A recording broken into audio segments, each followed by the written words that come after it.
Bonjour à chacun, bonjour à chacune.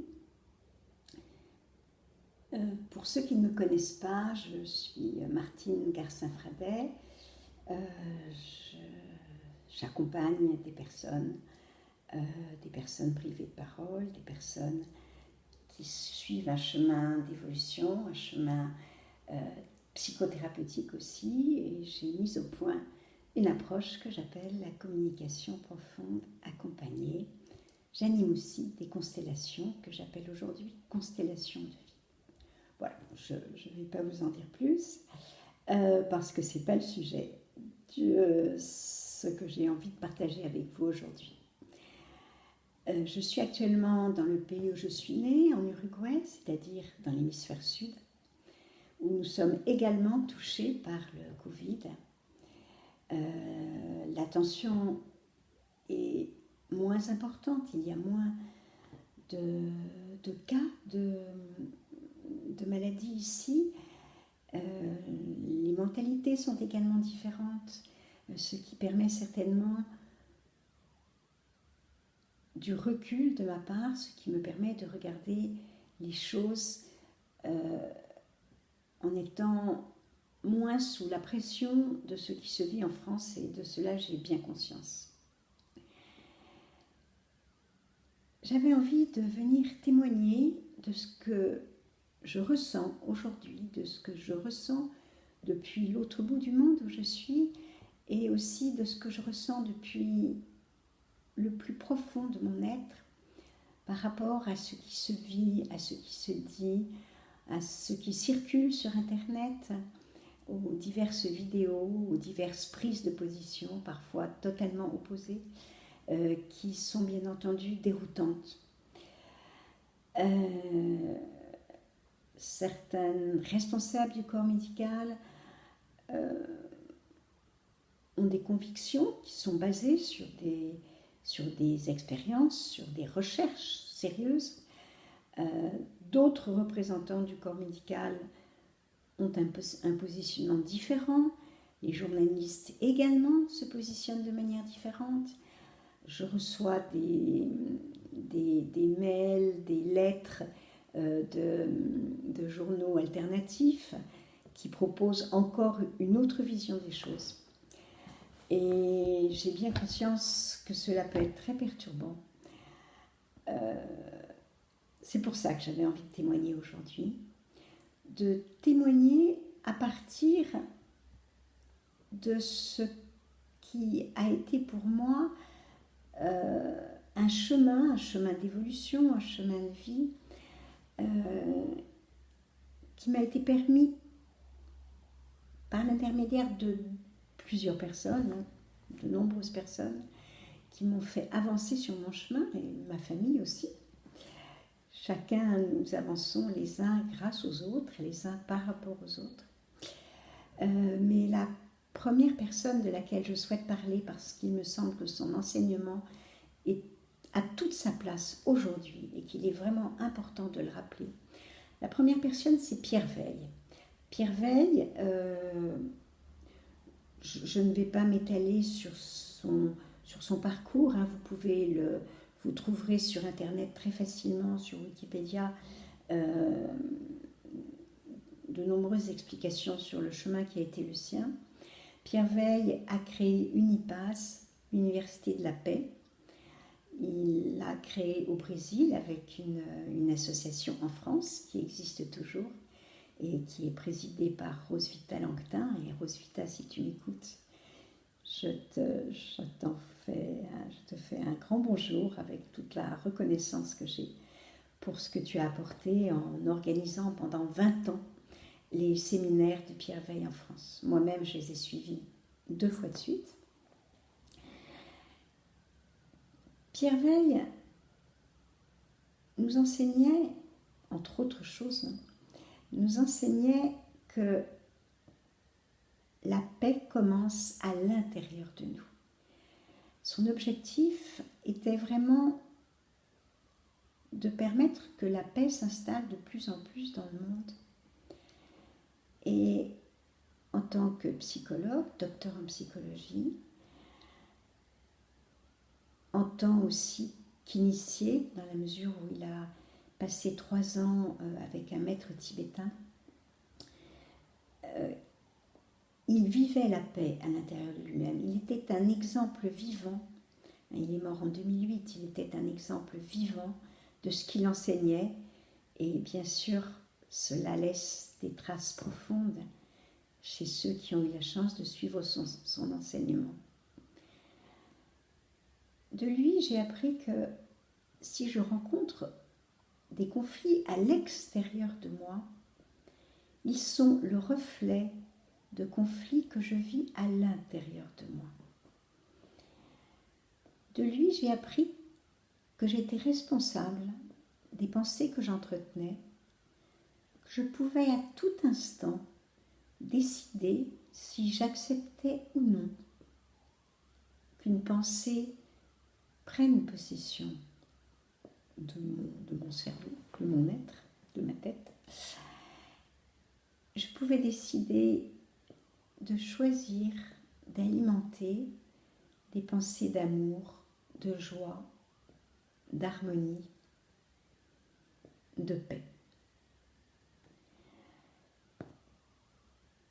Et ce chemin avec lui a été pour moi un tournant radical dans ma vie. C'est lui qui finalement a été à la base des enseignements que j'ai suivis par la suite et qui m'ont permis de mettre au point la communication profonde accompagnée. Et l'objectif, c'est de se rencontrer au plus profond de soi, à cet endroit inviolable, à cet endroit dans lequel personne ne peut faire intrusion. Dans cet endroit, au cœur du cœur, ce que j'appelle le cœur sacré,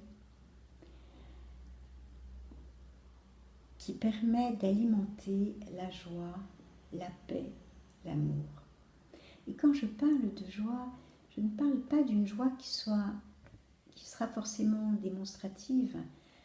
Je parle d'une joie intérieure extrêmement puissante, une joie qui est le garant du bon fonctionnement de notre système immunitaire.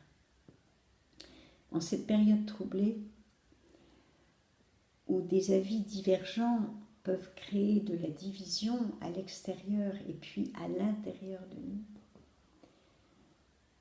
je nous propose d'expérimenter, de mettre l'unité à l'intérieur de nous, afin que l'unité, l'harmonie s'installe à l'extérieur, quels que soient les discours divergents qui arrivent vers nous.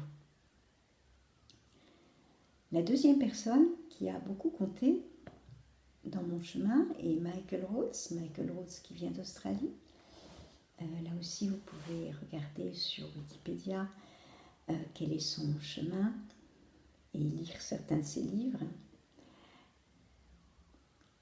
Michael Rhodes nous répète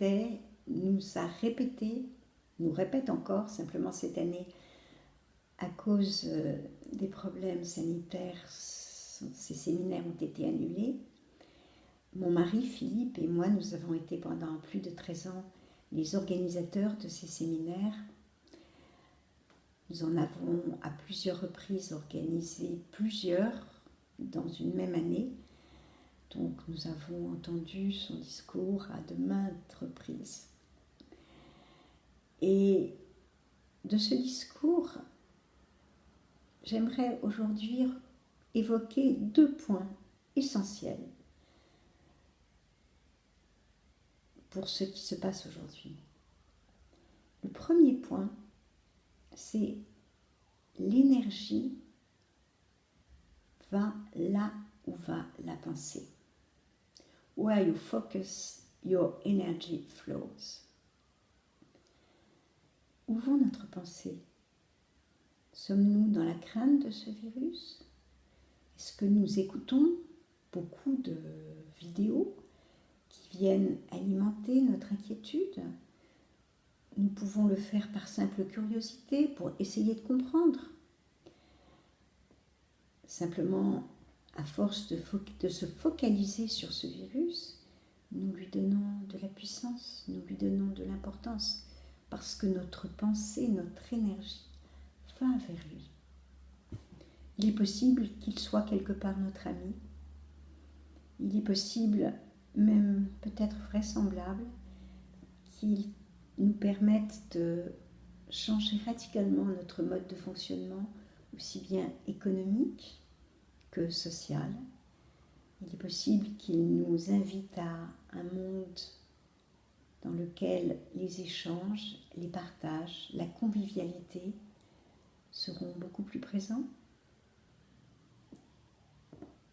Alors, si vous focalisez votre attention sur ce virus en le voyant comme un ami, il deviendra peut-être bien votre ami. Tout dépend de la tonalité que nous allons donner à nos pensées. Si nous nous focalisons sur la peur de ce fameux vaccin, dont on parle, me semble-t-il, beaucoup en France, eh bien, vous augmentez la probabilité que la mise au point de ce vaccin ait lieu. Et puis, quand bien même y aurait-il un vaccin, pour être très honnête, je pense que la puissance qui est en nous, la force d'amour, la force divine qui est en nous, sont bien plus forts que le vaccin, bien plus forts que cette puce qui est évoquée et à laquelle je ne crois pas trop, mais voilà, ça c'est mon opinion. Même si elle existait, je pense qu'il serait très facile de la désamorcer par l'intention. L'autre parole que Michael Rhodes nous répète, mais je dis nous répétait parce que cette année le stage n'a pas lieu. Noël Le Tessier a pris le relais, c'est elle qui organise avec une grande maestria ces stages. Et le fait que le séminaire, les deux séminaires, puisqu'il devait y en avoir deux, que les deux séminaires soient annulés en France et dans toute l'Europe, nous invite à vivre au quotidien ce qui est enseigné au sein de ces séminaires. La deuxième parole récurrente de Michael Rhodes est: à chaque instant de votre vie, vous créez le contenu et la direction de chaque instant de votre vie. Je le répète tellement c'est important.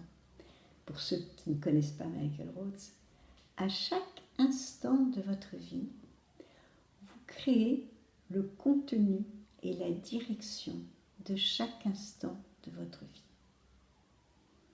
Alors, selon la manière dont nous focalisons notre pensée, nous créons un avenir ou un autre. Nous créons pour nous une probabilité ou une autre. Un univers dans lequel nous allons pouvoir nous épanouir ou un autre.